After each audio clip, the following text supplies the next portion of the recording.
Hola, ¿qué tal? Mi nombre es Iván Carrillo y les doy la más cordial bienvenida a Reporte Climático, periodismo de soluciones para un mundo en constante cambio. Hablar sobre clima es hablar sobre nuestra seguridad alimentaria. Este concepto surgió en la década de 1970 y más tarde la Organización de las Naciones Unidas para la Alimentación y la Agricultura lo definió como el acceso físico y asequible en todo momento a alimentos suficientes, seguros y nutritivos. En términos prácticos, la seguridad alimentaria implica no sufrir hambre ni un solo día y está condicionada por el contexto social, político, económico y ambiental. Hoy abordaremos dicha complejidad, pero desde una perspectiva particular, la de los pueblos indígenas. Por eso hemos invitado a Rosa Silvera, quien investiga los sistemas alimentarios de la Amazonía peruana, en especial los del pueblo Shawi. Ella es nutricionista, así como magíster en salud pública y salud global. Vamos a conocerla después de un recorrido por la actualidad climática alrededor del planeta.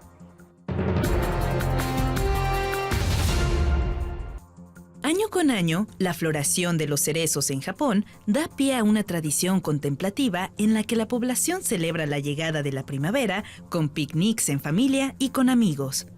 Se trata de una actividad bastante extendida en el país oriental, según reporta la agencia AFP. Sin embargo, parece que cada vez se adelanta más, muy probablemente debido al cambio climático. Los registros oficiales de cerezos en flor de Tokio datan de hace 7 décadas y en los años 2020, 2021 y 2023 ocurrieron particularmente temprano. De hecho, el pasado mes de marzo, Japón anunció la temporada de floración 10 días antes de lo normal. Esto representa un riesgo para dichos árboles, pues usar a destiempo sus reservas de energía podría volverlos más vulnerables a plagas y enfermedades. También conlleva un peligro para muchos animales, ya que las flores son la base de redes alimenticias y si uno de sus componentes se adelanta, el resto puede desincronizarse, provocando que colapsen aquellos que no reaccionan lo suficientemente rápido al cambio.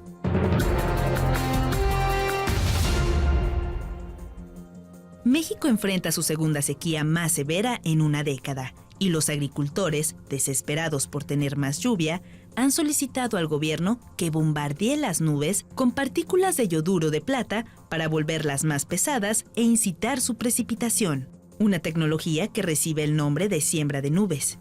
De acuerdo con un nuevo reporte publicado en la revista Nature, en México, la siembra de nubes está siendo implementada por la Secretaría de Agricultura y Desarrollo Rural en colaboración con la empresa Startup Renaissance. El problema es que no existe suficiente evidencia de que funcione y científicos han advertido que, así como puede hacer llover, también podría tener el efecto contrario, suprimir la caída de agua. Además, aunque se probara su eficacia, la siembra de nubes no resolvería la escasez hídrica del país. La crisis requiere de un abordaje multisectorial, con políticas que mejoren las regulaciones y promuevan una cultura de conservación entre los ciudadanos y la industria.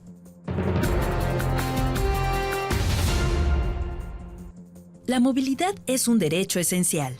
May López, especialista en este tema, dice que se trata del termómetro económico de un país, el cual decide diariamente sobre la calidad de vida de las personas.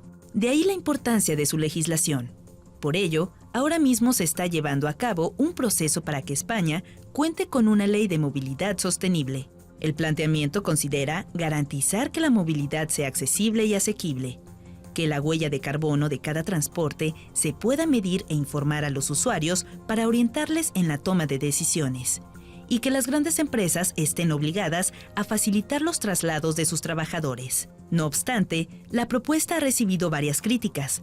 Asociaciones civiles como Greenpeace insisten en que no incluye el compromiso de conseguir la neutralidad de carbono del sector transporte-movilidad lo antes posible, y en cualquier caso, antes del 2050. Solo así la ley lograría ser un instrumento capaz de influir de manera positiva en la lucha contra el cambio climático. El pueblo Shawi es también conocido como Chayagüita y, Según un relato ancestral, los hombres y mujeres que lo conforman surgieron a partir del maní crudo, o chagua huita. Su sistema alimentario y los retos que enfrenta son una lección para un mundo marcado por el cambio climático. Es normal que los componentes del clima fluctúen a lo largo del tiempo. Gracias a ello tenemos estaciones anuales tales como lluvias y secas o primavera, verano, otoño e invierno. Sin embargo, el cambio climático antropogénico conlleva modificaciones en los patrones de temperatura y precipitaciones tan drásticas que nos han tomado por sorpresa. Esto, principalmente en los pueblos indígenas, altera porque ellos tenían previsto unas fechas de las lluvias, la intensidad de la lluvia, formularon todo su chacra o toda su granja para poder tener alimentos, ya sea para venta, ya sea para consumo o autoconsumo, como se dice, para sobrevivir.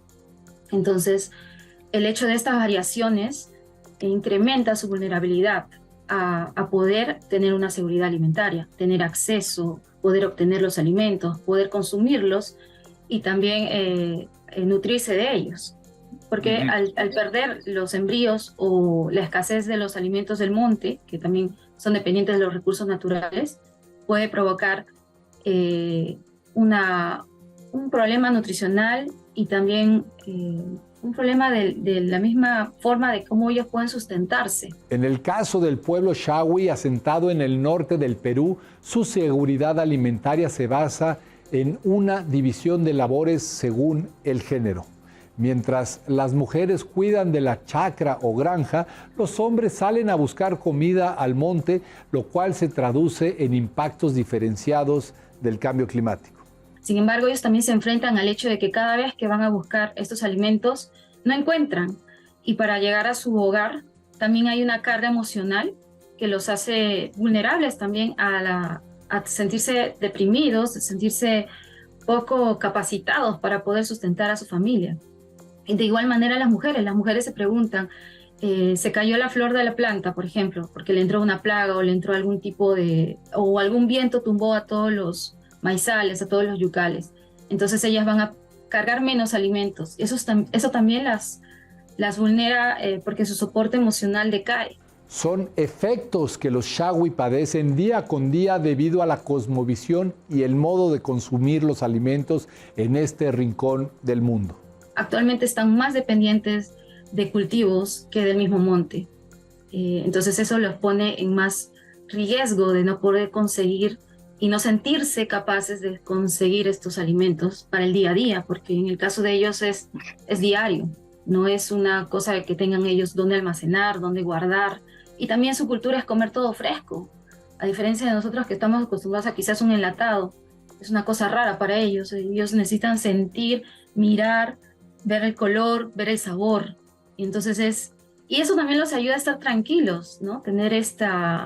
No tranquilos de no tener problemas, sino de tener una paz de alguna manera, porque también asumen todo esto de los colores, de los sabores, de los aromas. Son muy exquisitos para comer y principalmente más las mujeres. Rosa Silvera ha notado que las amenazas del cambio climático a la alimentación de los pueblos indígenas no solo son cada vez más diversas, sino también de mayor severidad. Por ejemplo, el hecho de que la lluvia llegue a destiempo o que se vuelva mucho más intensa en la zona baja, en la zona bajial, va a hacer que se pierda el cultivo de yuca o se pierda el cultivo de maíz o de pequeños cultivos como el maní o verduras, ¿no? Cada vez se hace más frecuente también la inundación. Vamos preguntándoles a ellos de los últimos 5 años, desde el 2017, y se ha encontrado que la frecuencia de inundaciones cada vez es mayor en los últimos años. Y ellos, ¿cómo se enfrentan ante ello?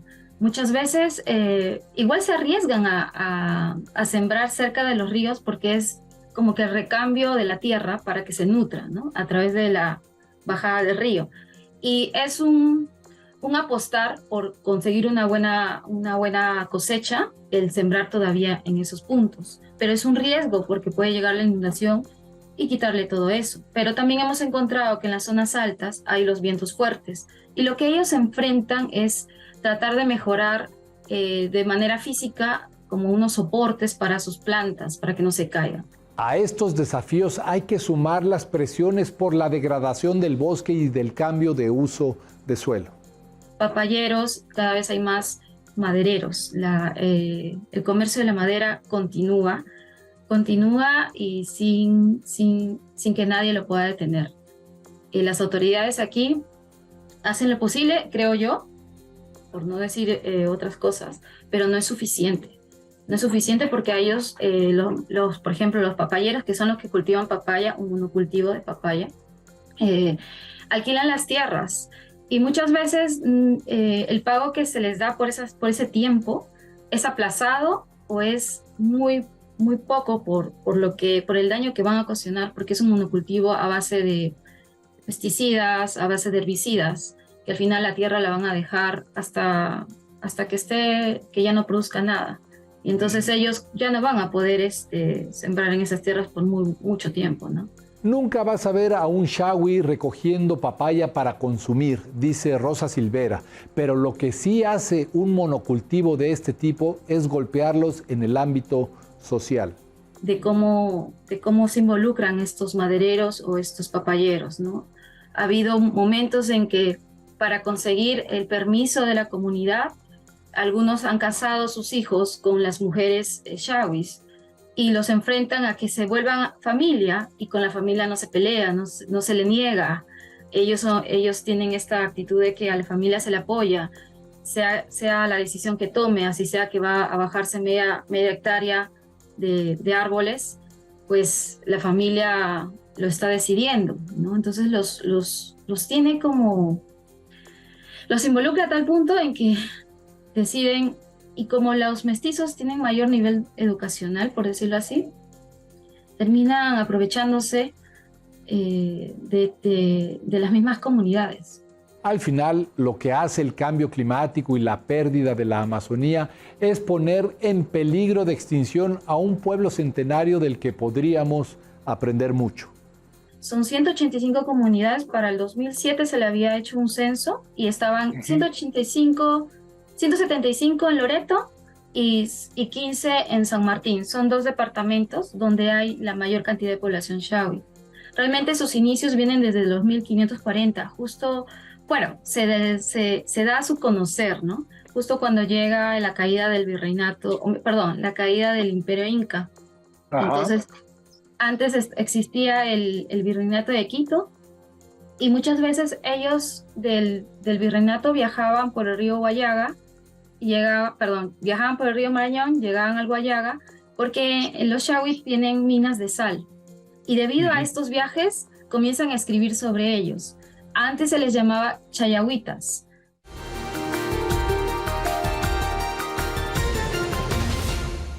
Tradicionalmente, cualquier persona Shawi podía escoger un pedazo de selva y desmontarlo para su uso, donde se establecía un orden para los cultivos. Primero es el maíz, luego la yuca y el plátano. Luego de producir unos 3 años en promedio, la chacra era abandonada para permitir su regeneración. La seguridad alimentaria de los Shawi depende de su forma de organización, en cuyo centro está la familia. Y que normalmente el varón va a vivir a las casas de la mujer, a la casa de la mujer, por unos 2-3 años. Luego hacen el intercambio, van a la casa del varón. Entonces tienen estas dinámicas. Por lo general se promueven ellos que un primo se pueda casar con la prima lejana, y así formen alianzas para que en el momento de la minga es un sistema de apoyo donde toda la familia se reúne para poder sembrar toda una chacra. Y así cuando a alguien le falte algún tipo de alimentos, ellos naturalmente le puedan invitar, le puedan proveer. Y al interior de esa unidad funcional, las mujeres juegan un papel clave. Rosa Silvera nos explica por qué. Preocupación es crucial, mejor dicho, su función es crucial.